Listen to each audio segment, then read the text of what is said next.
Hi guys, I'm Rajkumar. I'm freelancer. Today பார்க்க போகிற videos வந்து என்ன அப்படின்னா கூகுள் ஆட்சன்ஸ்லேருந்து நம்மளால் மணி மேக் பண்ண முடியுமா, மணி மேக் பண்ண முடியாதா, ஓகேங்களா? ஸோ ஷார்ட் அண்ட் ஸ்வீட்டாக நம்ம பார்த்துருவோம். தென் எபிசோடு 4, ஓகேங்களா? அதாவது கிட்டத்தட்ட நம்ம இது வந்து ஒரு 1 இயர் எக்ஸ்பெரிமெண்ட்டாக நம்ம இது வந்து ஸ்டார்ட் பண்ணியிருக்கோம், ஓகேங்களா? ஸோ ஃபஸ்ட் டைம் என்னோடய சேனலில் ஒரு பிகினராக இருந்து நீங்கள் பார்க்குறீங்க அப்படின்னா சேனலை வந்து சப்ஸ்கிரைப் பண்ணி வச்சுக்கோங்க. கண்டிப்பாக வந்து உங்களுக்கு இன்றைக்கி யூஸ்ஃபுல்லாக இல்லைனாலும் ஃப்யூச்சரில் ரொம்பவே யூஸ்ஃபுல்லாக இருக்கும், ஓகேங்களா? தென் வீடியோ ஸ்டார்டிங்கில் சொல்லிடுறேன், இது வந்து ஒரு எக்ஸ்பெரிமெண்ட்டுனா எல்லாராலையும் மணி மேக் பண்ண முடியுமா அப்படின்னு சொல்லி கேட்டிங்கன்னா கண்டிப்பாக முடியும். பட் ஆனால் அதுக்கான பொறுமை உங்களுக்கு இருக்கான்றது நீங்கள் தான் பார்க்கணும், சரியா? சரி, தென் வீடியோ ஷார்ட் பண்ணுறதுக்கு முன்னாடி ஒரு அவேர்னஸும் கூட. நிறைய பேர் வந்து கூகுள் ஆட்சன்ஸ் அப்ரூவல் வாங்கி கொடுக்குறேன் அப்படின்னு சொல்லிட்டு நார்த் இந்தியன்ஸ் பீப்புள், பர்டிகுலராக நார்த் இந்தியன்ஸ்க்காக தான் நான் சொல்லிட்டுருக்கேன். நிறைய பேர் வந்து PHP ஸ்கிரிப்டுலாம் நீங்கள் யூஸ் பண்ணி அப்ரூவல் வாங்க முடியும்னு சொல்லிட்டு நீங்கள் யாராக்கிட்டாச்சும் நார்த் இந்தியன்ஸ் வெப்சைட்டில் போய் நீங்கள் பை பண்ணி வாங்குறீங்க அப்படின்னா தயவு செஞ்சு வாங்காதீங்க. ஏன்னா அது waste of cost, waste of time, ஓகேங்களா? எங்கள் குவாலிட்டியாக கண்டென்ட் போட்டாலே டிலே பண்ணுவானுங்க கொடுக்கறதுக்கு ஆட்சன்ஸ் அப்ரூவல். நீங்கள் வந்து PHP ஸ்கிரிப்ட், கேமிங் ஸ்கிரிப்ட்லாம் போட்டால் அப்ரூவல் கிடைக்குன்னு சொல்லி யாராச்சும் கோட்ஸ் மாதிரி ப்ரொவைட் பண்ணாங்க, தென் ஏதாவது ஸ்கிரிப்ட் கொடுக்குறாங்க அப்படின்னா, பேக்கேஜ் மாதிரி பண்டல் மாதிரி ஏதாச்சும் கொடுக்குறாங்க அப்படின்னா தயவு செஞ்சு எல்லோரும் அதை அவாய்ட் பண்ணிவிடுங்க, ஓகேங்களா? சரி, நம்ம டேரெக்டாக நம்மளோட டாபிக்குள்ளே போயிடலாம். ஃபர்ஸ்ட் ஆஃப் ஆல் டைம் பார்த்திங்க அப்படின்னா 11:51, ஓகேங்களா? ஸோ நம்ம எக்ஸ்பெரிமெண்ட்டு ஸ்டார்ட் பண்ணுறது முக்கியம் இல்லை. நம்ம ஒரு வீடியோ கொடுக்குறோன்னா அது எந்த டைமுக்கு கொடுக்குறோம் அப்படின்றது தான் மேட்ரு, சரிங்களா? ஸோ எபிசோட் 1, 2, 3, ஓகேங்களா? இது போல் நீங்கள் ஆட்சன்ஸில் என்னோடய வீடியோ எந்த வீடியோ எடுத்து போதாலும் இது போல் உங்களுக்கு கன்டைமாக தான் இருக்கும். ரீசன் என்ன அப்படின்னா, இது வந்து நைட்டு நண்பா, பகல் கிடையாது. 11:51ன்றது நீங்கள் பகல்னு நினச்சிப்பீங்க, பட் இது பகல் கிடையாது, நைட்டு 11:51 நம்ம வீடியோ ஷூட் பண்ணிகிட்ருக்கோம். கரெக்டாக இந்த பர்டிகுலர் டைமில் இருந்து 12 மணி ஷார்ப்பாக அப்படின்னா 12:10, 12:05 இந்த டைமுக்குள்ளே நான் இந்த பேஜ் ரீஃப்ரெஷ் பண்ணுவேன். இப்போ எக்ஸாம்பிளுக்கு நான் உங்களுக்கு ரீஃப்ரெஷ் பண்ணி காட்டுறேன் பாருங்கள். இதுக்குள்ளே நான் ரீஃப்ரெஷ் பண்ணுவேன். டுடேவில் இருக்கக்கூடிய டாலர்ஸ் எல்லாமே அப்படியே எஸ்டேக்கு மூவ் ஆகும், சரிங்களா? இது ஏன் நான் இப்படி சொல்கிறேன் அப்படின்னா, லைவ் ப்ரூஃப் உங்களுக்கு இப்படி தான் இருக்கும். உங்களுடைய ஆட்சன்ஸ் அக்கௌண்ட்டில் பேக் எண்டில் இப்படி தான் ரன் ஆகும், சரியா? சரி, நம்ம ஃபாஸ்ட்டாக நம்மளோட ரிப்போர்ட் வந்து பார்த்தலாம். ஃபர்ஸ்ட் ஆஃப் ஆல் நமக்கு டுடே டாலர் எவ்வளோ வந்திருக்கு அப்படின்னா 0.08 சென்ஸ் வந்துருக்கு. எஸ்டே 0.14 சென்ஸ் வந்து வந்திருக்கு. லாஸ்ட்டு 7 டேஸில் 0.41 சென்ஸ் வந்து கிடச்சிருக்கு. திஸ் மந்தில் ஓவராலாக 0.49 சென்ஸ் வந்து கிடச்சிருக்கு, சரிங்களா? ஸோ பேலன்ஸ் செக்ஷனில் வந்து பார்த்திங்க அப்படின்னா 0.0ன்னு இருக்குது. லாஸ்ட்டு பேமெண்ட்டுமே 0.0ன்னு இருக்குது. ரீசன் என்ன அப்படின்னா, இது வந்து ஃப்ரெஷ்ஷான ஒரு ஆட்சன்ஸ் அக்கௌண்ட். ஸ்க்ராட்சிலேருந்து ஒரு பிகினராக இருந்து பிளாகிங்குள்ளே என்ட்ரு ஆகுறீங்க. தென் உங்களோட வெப்சைட் நீங்கள் தெரிஞ்சோ தெரியாமல் மானிட்டேஷன் வாங்கிட்டீங்க அப்படின்னா உங்களுக்கு இது போல தான் ரெவன்யூ ஜென்ரேட் ஆகும், சரிங்களா? ஸோ அதில் இப்போ பார்த்தீங்க அப்படின்னா உங்களுக்கு இப்படி தான் இருக்கும், ஓகேங்களா? ஸோ இனிஷியலில் வந்து என்ன தான் எக்ஸ்பீரியன்ஸான பர்சனாக இருந்தாலுமே இப்படி தான் இருக்கும் ரெவன்யூ. எடுத்த உடனே $5 $10லாம் வந்துடாது, சரிங்களா? யூடியூப் மாதிரி இருக்காது, இது வெப்சைட்ன்றது அதுக்கு ஆப்போசிட்டாக இருக்கும், ஓகேவா? சரி, இப்போ உங்களுக்கு ஒரு டவுட்டாக இருக்கும், ஆக்சுவலி எபிசோடு 1, 2 பார்க்குறவங்களுக்குலாம் என்ன சொல்ல போகிறோன்னு தெரியும். இதே தான் சேம். ஏன்னா புதுசாக யாராச்சும் நம்ம சேனல் பார்க்குறாங்கன்னா உங்களுக்கு இன்ஃபர்மேஷன் போய் சேரனாலே, அதனால் நம்ம டே டு டேட்டில் இது சொல்லக்கூடிய இன்ஃபர்மேஷன் தான், சரியா? சரி, ஃபர்ஸ்ட் ஆஃப் ஆல் இந்த டுடே டாலர் எதனால் வந்திருக்கு, ஏன் வந்திருக்கு, எதுக்கு வந்திருக்கு கொஸ்டின் கேட்கலாம். அதாவது நீங்கள் கேட்கக்கூடிய எல்லா கொஸ்டின் நானே கேட்டு நானே ஆன்சர்ஸ் பண்ணிக்கிறேன், சரியா? சரி, இப்போ டுடே டாலர் வந்ததுக்கான ரீசன் என்ன அப்படின்னா, பேஜஸ் பாருங்கள் 537, ஓகேங்களா? என்னோடய வெப்சைட்டுக்கு இன்றைக்கி மட்டும் கிட்டத்தட்ட 537 பேர் வந்திருக்காங்க. இந்த 537 பேர் வந்ததால் நமக்கு இந்த 0.8 சென்ஸ் வந்திருக்கான்னு சொல்லி கேட்டிங்க அப்படின்னா கிடையாது நண்பா. கீழே பாருங்கள், கிளிக்ஸ்னு போட்டு 7ன்னு இருக்குது அப்படின்னா என்னோடய வெப்சைட்டுக்கு 537 பேர் வந்திருக்காங்க. அதில் 7 பேர் வந்து ஆடு கிளிக் பண்ணியிருக்காங்க. 7 பேர் ஆடு கிளிக் பண்ணதால் நமக்கு 0.8 சென்ஸ் வந்து இந்த இடத்த வந்து நமக்கு ஜென்ரேட் ஆகுது. அது டுடேவில் நமக்கு வந்திருக்கு, சரிங்களா? சரி ப்ரோ, அப்போ எஸ்டே லாஸ்ட்டு 7 டேஸ் அமௌண்ட் எங்கே வந்ததுன்னு சொல்லி கேட்டிங்க அப்படின்னா, நண்பா கூகுள் ஆட்சன்ஸ் பொறுத்த வரைக்கும் எக்ஸாக்டாக 1 ஹவருக்கு ஒன்ஸ் வந்து அப்டேட் ஆகும். இன்னும் துல்லியமாக சொல்லணும் அப்படின்னா 45 நிமிஷத்துக்கு ஒன்ஸ் வந்து நமக்கு எவ்வளோ ரெவன்யூ வருது, எவ்வளோ பேஜ் வருது, எவ்வளோ பேஜ் ஆர்பிஎம் இருக்குதுன்றது அப்டேட் ஆகிட்டே இருக்கும். ஸோ அந்த விதத்தில் நாம் இந்த பர்டிகுலர் பேஜ் வந்து நம்ம நைட் கரெக்டாக ஷார்ப்பாக 12 மணிக்கு நம்ம ரீஃப்ரெஷ் பண்ணோம் அப்படின்னா, அதாவது என் ரிப்போர்ட்ன்றதில்ல, உங்கள் ஆட்சன்ஸ் அக்கௌண்ட்டை கூட உங்களுக்கு டவுட்டாக இருக்குன்னு நீங்கள் செக் பண்ணி பாருங்கள். நைட்டு 12 மணிக்கு வந்து நீங்கள் ரீஃப்ரெஷ் பண்ணுறீங்க அப்படின்னா உங்களுக்கு டுடேவில் எவ்வளோ வந்தாலுமே அது அப்படியே எஸ்டேக்கு போயிடும். அதுபோல் தான் நமக்கு இப்போதைக்கு டுடேவில் வந்து 0.8 சென்ஸ் இருக்கு இல்லையா? நைட்டு 12 மணிக்கு மேலே என்ன ஆகுனா டுடேவில் வந்து எஸ்டேக்கு இந்த செக்ஷனுக்கு வந்துடும். பட் ஆனால் டுடேவில் என்ன ஆகுனா 0.0 ஆகிடும். மறுபடியும் 1 மணிக்கு அப்டேட் ஆக ஸ்டார்ட் ஆகிடும் டுடேவில், சரியா? அப்போ எஸ்டே அமௌண்ட்டில் எங்கன்னா போகும் அப்படின்னு சொல்லி கேட்டிங்க அப்படின்னா இங்கே பாருங்கள், லாஸ்ட்டு 7 டேஸ்ன்னு இருக்கு இல்லையா? இந்த செக்ஷனுக்கு வந்து அப்படியே வந்து ஆட் ஆகிடும், ஓகேவா? ஸோ மொதல் 1 வீக் வந்து கரெக்டாக தான் இருக்க மாதிரி இருக்கும் சரிங்களா. திடீர்னு வந்து நீங்கள் ஆட்டோ ஆட்ஸ்லாம் ஆஃப் பண்ணிட்டீங்க, மேனுவல் ஆட்ஸ்லாம் ஆஃப் பண்ணிட்டீங்க அப்படின்னும் போது திடீர்னு வந்து என்ன ஆகுனா கம்மியாகவும் காட்டும், திடீர்னு அதிகமாகவும் காட்டும் சரிங்களா. ஏன்னா ஒரே நாளுக்கு $100 வந்துட்டாலுமே அதில் ஒரே லாஸ்ட் 7 டேஸில் கணக்கு பண்ணி தான் காட்டும். ஸோ எப்பயுமே லாஸ்ட்டு 7 டேஸ் அமௌண்ட்டை மட்டும் கணக்கில் எடுத்துக்காதீங்க சரிங்களா. தென் திஸ் மந்தில் இருக்கக்கூடிய அமௌண்ட் வந்து என்ன அப்படின்னா டுடேயோட வந்துருக்குல்ல இந்த 0.8 சென்ட்ஸ் அது எல்லாமே ப்ளஸ் பண்ணி தான் ஓவராலாகவே திஸ் மந்தில் 0.49 சென்ட்ஸ் வந்துருக்கு ஓகேவா. ஸோ நண்பா கூகுள் ஆட்சன்ஸ் பொறுத்த வரைக்கும் திஸ் மந்தில் இருக்குல்ல இந்த செக்ஷன் பொறுத்த வரைக்கும் நமக்கு டுடேவில் எவ்வளோ வந்தாலும் சரி கரெக்டாக 1 ஹவருக்கு ஒன்ஸுங்க ஓகேங்களா. 1 சென்ட் வந்தாலும் சரி நமக்கு இந்த திஸ் மந்த் இருக்கு இல்லையா இந்த செக்ஷனில் வந்து ஆட் ஆகி காமிக்கும், ப்ளஸ் பண்ணி காமிக்கும் சரிங்களா. டே 1ல் ஆரம்பித்து மந்த் எண்டு 28 நாள் ஓகேவா. ஸோ இந்த 28 நாளைக்குமே வந்து நமக்கு ஒவ்வொரு நாளும் வரக்கூடிய அமௌண்ட் வந்து ப்ளஸ் பண்ணி காமிச்சிக்கிட்டே இருக்கும். மந்த்து எண்டில் ஓகேங்களா என்ன ஆகும் திஸ் மந்தில் நாளைக்கு டேட் 1 அப்படின்னா நைட்டு 12 மணிக்கு என்னாங்கன்னா இந்த திஸ் மந்தில் இருக்கக்கூடிய எல்லா அமௌண்ட்டும் அப்படியே என்ன பண்ணுவானுங்க தெரியுமா, இந்த பேலன்ஸ் இருக்குல்ல இந்த செக்ஷனுக்கு வந்து மூவ் பண்ணி விட்டுருவானுங்க புரியுதுங்களா. அந்த உடனே அன்றைக்கி நைட்டு இது மூவ் ஆகும்னா அப்போக்கப்போ ரீஃப்ளெக்ட் ஆகாது, 24 ஹவர்ஸ் கழிச்சு தான் இந்த பேலன்ஸ் இன்ட்ரெஸ்ட் செக்ஷனுக்கு வந்து ஆட் ஆகும் ஓகேவா. சரி இப்போ மேலே இருக்கக்கூடிய இந்த ப்ளூ கலர் செக்ஷன்ஸ் இந்த பாக்ஸ்லாம் வந்து ஓரளவுக்கு ஐடியா கிடச்சிருக்குன்னு உங்களுக்கு நான் நினைக்கிறேன் சரிங்களா. சரி இப்போது நான் ஸ்டார்டிங்கே சொன்னால் தான் நமக்கு கூகுள் ஆட்சன்ஸ் பொறுத்த வரைக்கும் பேஜ் யூஸ்க்கு காசு கிடையாது நான் சொல்லிட்டேன் சரியா. அப்படின்னும் போது 537 பேர் வந்திருக்காங்க, அதில் 7 பேர் வந்து ஆடு கிளிக் பண்ணியிருக்காங்க சரியா. ஸோ 7 பேர் ஆடு கிளிக் பண்ணாதான் 0.8 சென்ட்ஸ் வந்திருக்குன்னு உங்களுக்கு டவுட் கிளியர் ஆகிடுச்சு சரியா.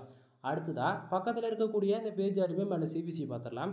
பேஜ் ஆர்பிஎம் ஒரு யூஸர் வந்து நம்ம வெப்சைட்டுக்குள்ளே வந்து ஒருத்தர் வந்து ஆடு கிளிக் பண்ணாங்க அப்படின்னா நமக்கு கரண்ட்டாக வரக்கூடியது எவ்வளோ தெரியுமா வரணும், 0.15 சென்ட்ஸ் வந்து வரணும். ஒரு யூஸர் வந்து ஆடு கிளிக் பண்ணிட்டாங்கன்னா 0.15 சென்ட்ஸ் வந்து கிடைக்கணும். ஆனால் நமக்கு அவ்வளோ கிடைக்குதா, கிடைக்கல. கீழே பாருங்கள் சிபிசியோட இருக்குது, ஒரு யூஸர் வந்து ஆடு கிளிக் பண்ணாங்கன்னா 0.01 சென்ட்ஸ் வந்து அதாவது கிடைக்குது சரிங்களா. ஸோ அப்படின்னும் போது நமக்கு ஆவரேஜ் 7 கிளிக்கு நடந்திருக்கு அப்படின்னா நமக்கு 7 கிளிக்கு 0.08 சென்ட்ஸ் வந்து கிடச்சிருக்கு. என்ன ப்ரோ நமக்கு சிபிசி பிரகாரம் 0.01 சென்ட்ஸ் தானே வந்திருக்கும், அதாவது வந்திருக்கணும் அப்படின்னா 7 கிளிக்கு 7 சென்ட் தானே ப்ரோ டுடேவில் வந்திருக்கணும், அதே 8 சென்ட்னு காட்டுதுன்னா நண்பா நல்லா புரிஞ்சுக்கணும். நமக்கு வந்து இந்த சிபிசின்றது ஒரே மாதிரி இருக்காது. காலையில் வந்து 0.03 இருந்தது, அப்புறம் ஆஃப்டர் ஜோன் அப்புறமா 0.01 அப்படின்ற போல் காலையில் வந்து ஒரு கிளிக்கு 0.02 சென்ட் கிடச்சிருக்கலாம் புரியுதுங்களா. ஸோ நமக்கு எந்த கண்ட்ரிலேருந்து அதிகமான கிளிக்ஸ் வருதோ அது இல்லாமல் ஓவராலாக டயர் 1 கண்ட்ரியில் அதை கால்குலேட் பண்ணி ஆவரேஜ் பண்ணி தான் இந்த சிபிசின்றது வரும். எக்ஸாக்டிங்காக ஒரு கிளிக்கு இவ்வளோன்றது அது இந்தியாவில் மட்டும் கணக்கெடுத்துக்காது. Tier 1 country US UK Australia Canada Singapore France Qatar Germany இது போல் எல்லா கண்ட்ரியுமே நமக்கு வரக்கூடிய பேஜஸ் வச்சு கிளிக்ஸ் வச்சு தான் அதை ஆவரேஜ் பண்ணி காட்டும் இந்த சிபிசியில் புரியுதுங்களா. சரி பக்கத்திலே இம்ப்ரெஷன் வந்து பாருங்கள், ஆவரேஜாக நமக்கு வந்திருக்கிறது 537 பேர் வந்திருக்காங்க, அதில் கிட்டத்தட்ட 751 இம்ப்ரெஷன் ரொம்பவே லோ தான் வந்திருக்காங்க வெப்சைட்டுக்கு. அப்படியே டக்குன்னு வெளியே போயிருக்காங்களா என்னவோ தெரியல, பட் பெட்டராக என்னன்னு சொல்ல முடியல. ஏன்னா வந்து எனக்கு சாட்டிஸ்ஃபேக்ஷன் கொடுக்கல. ஏன்னா 1000 பேர் வந்தாலே வெப்சைட்டுக்கு ஓவராலாக 6000 இம்ப்ரெஷன் தான் அப்படின்னும் போது வெப்சைட்டுக்கு வந்திருக்கக்கூடிய டிராஃபிக் ரொம்பவே கம்மி தான். ஒரு யூஸர் வந்திருக்காங்க அப்படின்னா மினிமமாக 4லேருந்து 5 பேஜ் வரைக்கும் விசிட் பண்ணியிருக்காங்க அப்படின்றத அர்த்தம் இதிலேருந்து நான் சொல்ல வர்றேன் சரிங்களா. ஸோ இம்ப்ரெஷன் மூலிமா கூகுள் ஆட்சன்ஸில் மணி மேக் பண்ண முடியாது. இம்ப்ரெஷன்றது ஆட் மேனேஜர் ஓகேங்களா, ஆட் மேனேஜரில் தான் ECPM கால்குலேட் பண்ணி கொடுப்பாங்க. அடுத்ததாக ஆண்ட்ராய்டு அப்ளிகேஷன்ஸ்க்கு வந்து உங்களுக்கு அதே சேமாக இருக்கும். இம்ப்ரெஷன் மூலிமா கூகுள் ஆட்சன்ஸில் மணி மேக் பண்ண முடியாது சரிங்களா. பேஜ் சீட்டை 0.30 அதாவது 0.30% அதாவது 1% சாரி மாற்றி சொல்லிட்டு பாருங்கள் 1.30% இருக்கு இல்லையா. ஸோ அது வந்து பார்த்திங்க அப்படின்னா ஓகே எந்த பிரச்சனை இல்லை, ஆட்சன்ஸை கொண்டு சேஃப் அண்ட் செக்யூராக இருக்குது, எந்த பிரச்சனை இல்லை ஓகேவா. சரி தென் இப்போ 7 கிளிக்கு நடந்திருக்குன்னு சொன்னாலே அது எந்தெந்த கண்ட்ரியில் நடந்திருக்குன்னா அங்கே பக்கத்துலேயே பாருங்கள் கண்ட்ரிஸ் பின் பண்ணி வச்சிருக்க டுடேவில் இந்தியா ஸ்ரீலங்கா யுனைடெட் ஸ்டேட்ஸ் ஓகேங்களா. ஸோ ஓவராலாக நமக்கு பேஜஸ் மட்டும் தான் கிடச்சிருக்கு எல்லா கண்ட்ரிலையுமே. கிளிக்ஸ் வைஸ் பார்த்தாச்சுன்னா அந்த சிபிசி இருக்குது பார்த்தீங்களா. ஸோ இதை வந்து நம்ம பேஜ் எங்கடா அது வரவே மாட்டேங்குது, ஓகே இது வந்து நம்ம சேஞ்ச் பண்ணிக்க முடியும் ஓகேங்களா. ஸோ இந்த இடத்த கிளிக்ஸு தவிர எல்லாமே வருது, நான் என்ன பண்ணட்டும் நீங்களே சொல்லுங்கள். ஓ இது வந்து ஒரு வேலை நண்பா என்னால் டவுன் பண்ண முடியல சரிங்களா. இந்த இடத்த இது டவுன் ஆகணும், நான் டவுன் பண்ணாலும் டவுன் ஆகலை, மேலே ஏற்றினாலும் மேலே ஏற மாட்டேங்குது ஓகேவா. ஸோ நம்ம இதை வந்து எஸ்டர்டேக்கு செக் பண்ணிவிட்டு இப்போ செக் பண்ணி பார்க்கலாம் சிபிசியை சரிங்களா. ஓ இது வரல, கிளிக்ஸ் வந்து நமக்கு வரமாட்டேங்குது. ஓகேங்களா? ஸோ புரிஞ்சுக்கங்க நான் என்ன சொல்ல வரேன்னு. நான் டெஸ்க்டாப்பில் வேணா நாளைக்கு சேஞ்ச் பண்ணிவிட்டு கூட உங்களுக்கு முடிஞ்சால் நான் இது மாற்றி காட்டுறேன். சரிங்களா? ஏன்னா கிளிக்ஸ் என்னன்றது நம்மளால் அதில் பார்க்க முடியும். என்னால் பேஜ் வந்து அப் அண்ட் டவுன் பண்ண முடியல. ஓகேங்களா? ஸோ புரிஞ்சுக்குங்க. ஸோ இங்கே நல்லா பாருங்க நண்பா, டுடேவில் வந்து நமக்கு எந்தெந்த கண்ட்ரிலேருந்து எவ்வளோ பேஜ் வந்திருக்குன்னு நீங்கள் பார்த்துட்டீங்க. இப்போ நான் எஸ்டேக்கு இதை ஸ்விட்ச் பண்ணி பார்த்துருக்கேன். அதாவது வச்சு காட்டுறேன். எஸ்டே அதாவது நேற்றுக்கு வந்து வந்திருக்கிறது இந்த 0.14 சென்ட்ஸ் பாருங்கள். தெரியுங்களா? இந்த கண்ட்ரிஸில் பாருங்கள், இந்தியாவில் வந்து 0.14 சென்ட்ஸ் 520 பேஜ். சரிங்களா? ஆவரேஜாக கிளிக்கு 0.02 சென்ட்ஸ் தென் கண்ட்ரிஸ் பார்த்தாச்சா. அதே போல் இங்கேயும் நான் வந்து எஸ்டேக்கும் வந்து சேஞ்ச் பண்ணி காட்டுறேன். தெரியுதுங்களா? 531 பேர் வந்திருக்காங்க. 531 பேருக்கு நேற்றுக்கு 1070 இம்ப்ரெஷன் நேற்றுக்கு கிடச்சிருக்கு. ஆனால் சிபிசி நேற்று 0.02 சென்ட்ஸ் கிடச்சிருக்கு. ஆனால் இன்றைக்கி வந்து பாருங்கள், கரெக்டாக அதே சேம் 537 பேர் வந்திருக்காங்க. பட் இம்ப்ரெஷன் 1000 இம்ப்ரெஷனும் கம்மியாக வந்திருக்கு. புரியுதுங்களா? ஸோ இப்போ டைம் பார்த்தீங்கன்னா கரெக்டாக 12 மணி, நைட்டு 12 மணி. இப்போது நம்ம இந்த பேஜ் ரிஃப்ரெஷ் பண்ணலாம். உங்களுக்கு டுடே வந்து அமௌண்ட்டு எஸ்டேக்கு மூவ் ஆகுறது நீங்கள் தாராளமாக பார்ப்பீங்க. சரிங்களா? ஸோ பாருங்கள், நான் பேஜ் ரிஃப்ரெஷ் பண்ணுறேன். ஆக்சுவலி அமௌண்ட்டு மூவ் ஆகலைல்ல, வெயிட் பண்ணுங்கள். ஏன்னா ஒரு சில டைமில் வந்து எக்ஸாக்டிங்காக 12 மணிக்கு பேஜ் ரிஃப்ரெஷ் பண்ணால் அமௌண்ட்டு மூவ் ஆகும். ஒன்று அப்படி இல்லை 12:01, அப்படி இல்லை 12:05, அப்படி இல்லை 12:10. இந்த பர்டிகுலர் டைமில் எப்போனா மூவ் ஆகும். லாஸ்ட்டாக எபிசோட் 2, 3 பார்த்தவங்களுக்கு ஓரளவுக்கு ஐடியா கிடச்சிருக்கும். ஓகேவா? சரி, தென் இப்போது ஓரளவுக்கு ஐடியா கிடச்சிருக்கும்னு நான் நினைக்கிறேன். டுடேவில் உங்களுக்கு வச்சு காமிச்சிருக்கேன். ஓகேவா? ஸோ இங்கேயும் டுடேவில் தான் இருக்குது. ஸோ இதை பார்க்கும்போது ஓரளவுக்கு ஐடியா கிடைக்கும். சரியா? இது அப்படியே நான் லாஸ்ட்டு 7 டேஸ்க்கு மாத்திரம் கண்ட்ரிஸ், அதாவது ஓவராலாக நமக்கு பேஜ் யூஸ் எவ்வளோ வந்திருக்கு அப்படின்னா லாஸ்ட் 7 நாளில் 2480 பேர் ஆவரேஜ் பண்ணி வந்திருக்காங்க. Page RPM 0.20 cents. அதே போல் கிளிக்ஸ் வந்து பார்த்திங்கன்னா 29 கிளிக்கு. 29 கிளிக்கு ஆவரேஜ் 0.49 சென்ட்ஸ் திஸ் மந்த்தில் நமக்கு வந்து ஜென்ரேட் ஆகிருக்கு. சரிங்களா? So CPC 0.02 cents. Page CTR average 1% average பண்ணி இவ்வளோதான், ரொம்பலாம் கிடையாது. ஓகேங்களா? ஸோ இதனால் எந்த இஷ்யூஸ் வராது. ஓகேவா? ஸோ நம்ம மறுபடியும் டுடேவுக்கே நம்ம வச்சுக்கலாம். தென் இப்போ 12:01 ஆகிடுச்சா, நம்ம ஒன் மோர் பேஜ் வந்து நம்ம ரிஃப்ரெஷ் பண்ணிக்கலாம் நண்பா. தென் ஓகேவா? தென் இது இன்னும் அப்டேட் ஆக ஸ்டார்ட் ஆகலை. தென் அது ஆகும் இன்னும் ஒரு மோர் ஒரு 4 மினிட்ஸில் 12:05 ஆகலாம். அப்படின்னா 12:10 இந்த 2 டைமுக்குள்ளே கண்டிப்பாக எப்போ இருந்தாலும் ஆகும். டுடேவிலேருந்து அமௌண்ட் எஸ்டேக்கு மூவ் ஆகாது, நீங்கள் பார்த்துட்டு போகிறீங்க. ஓகே, பட் இல்லை இந்த இடத்து தெரியுதுங்களா? திஸ் மந்தில் ஆட் யூனிட்டில் பாருங்கள். ஏன்னா இந்த இடத்த எஸ்டே வச்சா உங்களுக்கு வந்து ஆட்ஸ் காட்டும். பார்த்தீங்களா? வேர்ட்பிரஸ் ஆட்ஸ்னு சொல்லிட்டு நான் உங்களுக்கு வச்சுருக்கேன். அதாவது நேற்றுக்கு 26 இம்ப்ரெஷன் அதுக்கு வந்திருக்குல்லையா, அப்போ டுடேவில் வந்திருக்குல்ல. ஏன்னா அது வந்து அப்டேட் ஆக ஸ்டார்ட் ஆகிடுச்சு. இந்த இடத்த தெரியுதுங்களா? பட் மேலே தான் அப்டேட் ஆகலை தவிர, பட் ஆனால் அப்டேட் ஆக ஸ்டார்ட் ஆகிடுச்சு. சரிங்களா? சரி, நான் பேஜ் ரிஃப்ரெஷ் பண்ணுறதுக்கு முன்னாடி நம்மக்கிட்ட என்னென்ன பெய்டு சர்வீஸ் இருக்குதுன்றது ஷார்ட் அண்ட் ஸ்வீட்டாக சொல்லிடுறேன். நம்மக்கிட்ட கனெக்டிங் சர்வீஸ் அவைலபிள் இருக்குது. ஃபார் ஆர்டிகல் 200 நம்ம வந்து கொடுத்துட்ருக்கோம். நீங்கள் கூகுள் ஆட்சன்ஸ்க்காக ட்ரை பண்ணிட்டுருக்கீங்க அப்படின்னா கூகுள் ஆட்சன்ஸ் தாண்டி மோர் தென் எனி கேட்டகரி, அதாவது பிளாகிங், ட்ரெக்கிங் சம்மந்தமாக இல்லை பிளாகிங்கில் மோர் தென் எவ்ரிபடி கேட்டகரி. சரிங்களா? நீங்கள் கூகுள் ஆட்சன்ஸ் மானிட்டேஷன் ட்ரை பண்ணிங்கன்னா நம்மக்கிட்ட ஆட்சன்ஸ் அப்லோட் கண்டென்ட் அவைலபிள் இருக்குது. ஃபார் ஆர்டிகல் 200 கொடுத்துட்ருக்கோம். மினிமமாக வேர்ட்ஸ் 1500 2000 வேர்ட்ஸ் வரைக்கும் நம்ம ப்ரொவைட் பண்ணிட்டுருக்கோம். நம்ம சேனல் ஆல்ரெடி கண்டென்ட் ரைட்டிங் சம்மந்தமாக ஏகப்பட்ட வீடியோஸ் இருக்குது, செக் பண்ணி பாருங்கள். ஓகேவா? தென் அடுத்தது வெப்சைட் பில்டு பண்ணி கொடுத்துருக்கோம். வெப்சைட் பில்ட் பண்ணுறதுக்கு 3 விதமான பேக்கேஜ் அவைலபிள் இருக்குது. 7000 ரூபா, 15000, 25000. ஒவ்வொரு பேக்கேஜில் ஒவ்வொரு பெனிஃபிட்ஸ் இருக்குது. கால் பண்ணுங்கள், ஃபர்தர் இன்ஃபர்மேஷன் வந்து நான் உங்களுக்கு கொடுக்குறேன். தென் அடுத்ததாக வந்து பார்த்திங்க அப்படின்னா, அதாவது பேக்லிங்க் சர்வீஸ் அவைலபிள் இருக்குது. நண்பா, பேக்லிங்க் நான் சொல்கிறேன்னா நிறைய பேர் வந்து புரிஞ்சிக்கவே மாட்டேங்கிறாங்க. நம்ம வெப்சைட்டுக்கு எந்த அளவுக்கு அதிகமாக பேக்லிங்க்ஸ் இருக்கோ அதை பொறுத்து தான் நம்ம வெப்சைட்டுக்கு வரக்கூடிய டிராஃபிக் வரும். டிராஃபிக் அதிகமானாலே ஆட்டோமேட்டிக்காக ஆடுகளுக்கு அதிகமாகிடும். ஆடுகளுக்கு ஆனாலே உங்களுக்கு ரெவன்யூன்றது ஒன்று ஜென்ரேட் ஆக ஸ்டார்ட் ஆகிடும். ஸோ பேக்லிங்க்கு ஃபோக்கஸ் பண்ணுங்கள். நம்ம மினிமமாக 5000 பேக்லிங்க் வந்து நம்ம ஆர்டர் வந்து கொடுத்துட்ருக்கோம் எல்லாருக்கும். ஓகேங்களா? அடுத்ததாக வந்து பார்த்திங்க அப்படின்னா ப்ரீமியம் தீம்ஸ். நம்ம வந்து ஜெனரல் ப்ளஸ் ப்ரீமியம் தீம்ஸ் வந்து நம்ம ஆக்டிவேட் பண்ணி கொடுக்குறது ஒரு வெப்சைட்டுக்கு வித் லைஃப் டைம் லைசன்ஸ்க்கோட 2000 நம்ம வந்து சார்ஜ் பண்ணிட்டுருக்கோம். ஸோ உங்களுக்கு யாருக்காவது பிளாகிங்கில் இருந்து நீங்கள் வேர்ட்பிரஸ் அக்கௌண்ட் கிரியேட் பண்ணுறீங்க அப்படின்னா ப்ரீமியம் தீம்ஸ் வேணால் நீங்கள் நம்மக்கிட்ட வாங்கிக்கலாம். அடுத்ததாக வந்து பார்த்திங்கன்னா வெப்சைட்டுக்கு டொமைன் அத்தாரிட்டி ஏற்றி கொடுக்குறது, domain rating and page authority, இது போல் வெப்சைட் பர்டிகுலராக ரேங்க் பண்ணி கொடுக்குறது, பிஸ்னஸ் வெப்சைட்டாக இருக்கலாம். மோர் தென் அதாவது உங்களுக்கு வந்து ஒரு பிராண்டை பில்டு பண்ணணும், ரொம்ப ஸ்பெசிஃபிக்காக உங்களுக்கு தெரியணும் அப்படின்னாலும் நம்ம எல்லா சர்வீஸும் நம்மக்கிட்ட அவைலபிள் இருக்குது. வெப்சைட்டு சம்மந்தமாக A to Z எல்லா சர்வீஸும் அவைலபிள் இருக்குது. இன்னும் ஷார்ட் அண்ட் ஸ்வீட்டாக சொல்லணும்னா ஒன் டைம் கால் பண்ணி கன்சல்ட் பண்ணுங்கள். அது எல்லாமே ஒரு கொஸ்டின் உங்களுக்கு கேட்கலாம், ப்ரோ நீங்கள் வந்து ஒரு நாளைக்கு $1 கூட எடுத்து காட்டல, ரொம்பவே கம்மியாக தான் எடுத்து காட்டுறீங்க, உங்களால் உண்மைக்குமே மாதத்துக்கு $1000 எடுக்க முடியும்னு சொல்லி கேட்டிங்க அப்படின்னா, நண்பா இதெல்லாம் நம்ம சாதாரணமாக எடுக்க முடியும். நல்லா புரிஞ்சுக்குங்க. நான் ஆல்ரெடி எடுத்தும் காமிச்சிருக்கேன், வீடியோ இருக்குது நம்ம சேனலில், செக் பண்ணி பாருங்கள். போய்ட்டு இது வரைக்கும் 1000+ வீடியோஸ்க்கு மேலே நம்ம சேனல் நம்ம ஆல்ரெடி போட்டிருக்கோம் ஆட்சன்ஸ் சம்மந்தமாக. இது புதுசாக ஒரு பிகினராக இருக்கீங்க அப்படின்னா இப்படி தான் இருக்கும், ஸ்க்ராட்ச்லேருந்து போகிறோம் அப்படின்னா இப்படி தான் இருக்கும், இன்க்ளூட் எனக்குமே அப்படின்றதுக்காக ஒரு தெரிஞ்சுக்கணுன்றதுக்காக தான் நம்ம வந்து இப்படி பண்ணிகிட்ருக்கோம். ஓகேங்களா? ஸோ புரிஞ்சுக்குங்க.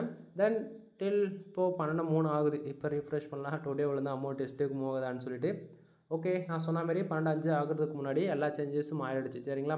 டுடேல இருக்கக்கூடிய அமௌண்ட் எல்லாமே எஸ்டேக்கு வந்துருச்சு. எஸ்டேல இருந்த அமௌண்ட் எல்லாம் லாஸ்ட் 7 டேஸ்க்கு ஆட் ஆகிடுச்சு. பாருங்கள் லாஸ்ட் 7 டேஸும் திஸ் மந்த் உங்களுக்கு ஒரே மாதிரி கட்டதா, ஏன்னா அது அப்டேட் ஆனதால். சரிங்களா? தென் இங்கே பாருங்கள் கண்ட்ரீஸில் டுடே, அதேமாரி இங்கே பாருங்கள் ஆட் யூனிட்ஸு எல்லாமே சேஞ்ச் ஆகிடுச்சு. உங்களுக்கு டவுட்டாக இருக்கா? இப்போது நான் என்ன பண்ணுறேன், டுடேலேருந்து எஸ்டேக்கு சேஞ்ச் பண்ணுறேன் எல்லாத்துலேயும். தெரியுதா இந்த இடத்த? ஸோ சேஞ்ச் பண்ண உடனே உங்களுக்கு கரெக்டாக வருதா 531 பேஜும் எல்லாமே. தென் ப்ரோ ஒரு டவுட்டு ப்ரோ, எப்படி ப்ரோ இங்கே பாருங்கள் 531 பேஜுக்கு ஃபஸ்ட்டு பார்க்கும்போது வரை 7 இம்ப்ரெஷன் தான் இருந்துச்சு. இங்கே எப்படி 1070னா இது இன்னுமே அந்த டுடேவிலேருந்து எஸ்டேக்கு வந்ததுக்கான அக்யூரேசியான டேட்டா இன்னும் அப்டேட் ஆகலை. அது வந்து இன்னுமே ஒரு 12:05 ஆகலாம், 12:10 ஆகலாம். ஸோ அது சம் மினிட்ஸில் ஆகும் நண்பா. ஏன்னா இப்போ வந்து ஃபஸ்ட்டில் வந்து இது நம்ம ரீஃப்ரெஷ் பண்ணும்போது டுடேவில் மாறாமல் இருந்தது. இப்போ மாறிடுச்சு அப்படின்னா அது எஸ்டே ரிப்போர்ட்டாக கன்வெர்ட் ஆகிறதுக்கு இன்னும் ஒரு ஃபியூ மினிட்ஸ் எடுத்துக்கலாம். ஓகேங்களா? ஸோ இது போல் தான். பட் ஆனால் நமக்கு ஏர்னிங் மட்டும் டுடேவிலேருந்து பர்ஃபெக்டாக எஸ்டேக்கு மூவ் ஆகிடுச்சுன்றது இப்போ கன்ஃபார்ம் பண்ணியாச்சு. சரிங்களா? ஸோ நான் கொடுக்கக்கூடிய வீடியோஸ் வந்து பார்க்கும்போது வெறும் ஒன்றுமே இல்லாத AdSense அக்கௌண்ட் மாதிரி இருக்கலாம். பட் ஸ்டார்டிங்கில் எல்லாருக்கும் இப்படி தான் இருக்கும். ஓகேவா? ஸோ $1 நம்ம வந்து ஆவரேஜாக 49 சென்ட் வந்துட்டோம். $1 நெருக்கி பிடிச்சி ஒரு பாதி வந்திருக்குன்னா வச்சுக்கோங்களேன். தென் பார்க்கலாம் எப்போ $1 நம்ம ரீச் பண்ணுறோம். $1க்கு அப்புறம் $10 டார்கெட்டு. $10 வந்தால் தான் நம்ம ஐடி வெரிஃபிகேஷன், பின் வெரிஃபிகேஷன் பண்ணுவோம். பின் வெரிஃபிகேஷன்லாம் பண்ணி முடிச்சிட்ட பிறகு தான் அடுத்தது கொஞ்சம் கொஞ்சமாக புஷ் பண்ணுவோம். ஏன் அர்ஜென்ட் போடுவானே, சரிங்களா? ஏன்னா கண்டென்ட் ஃபீட் பண்ணணும். கண்டென்ட் ஃபீட் பண்ண தான் நமக்கு வந்து டிராஃபிக் வரும். கண்டென்ட் எந்த அளவுக்கு நம்ம வெப்சைட்டில் அதிகமாக இருக்கோ அது பேஸ் பண்ணி தான் ஆடுமே அதிகமாக ஷோ பண்ணும். ஏன்னா குக்கீஸ் பேஸ் பண்ணி தான் ஆட் வந்து ஷோ பண்ணும். ஸோ மைக்ரோ நிச்சஸில் ஒர்க் பண்ணுறது சக்ஸஸ் ஸ்டேட்டஸ் சீக்கிரமாகவே நான் உங்களுக்கு வந்து கொடுக்குறேன். ஓகேவா? எனவே வீடியோ வந்து இன்றைக்கி ஷார்ட் அண்ட் ஸ்வீட்டாக முடிச்சலாம்னு நான் நினைக்கிறேன். எனவே தேங்க்யூ ஃபார் வாட்சிங். Please subscribe. வீடியோ பிடிச்சிருந்தா லைக் அண்ட் சப்ஸ்கிரைப் பண்ணுங்கள். ரெகுலராக நம்ம சேனல் ஃபாலோ பண்ணுங்கள். தென் நான் பண்ணுற எக்ஸ்பெரிமெண்ட் உங்களுக்கு பிடிச்சிருக்கான்றது கமெண்ட் பாக்ஸில் கண்டிப்பாக சொல்லுங்கள் நண்பா. ஓகேவா? எனவே நம்ம டெலகிராம் சேனல், வாட்ஸ்அப் சேனல் எல்லா சோஷியல் மீடியா லிங்க்கு கீழே கொடுத்துருக்கேன். வந்து ஜாயின் பண்ணிக்கிங்க. ஓகேவா? எனவே பாய்.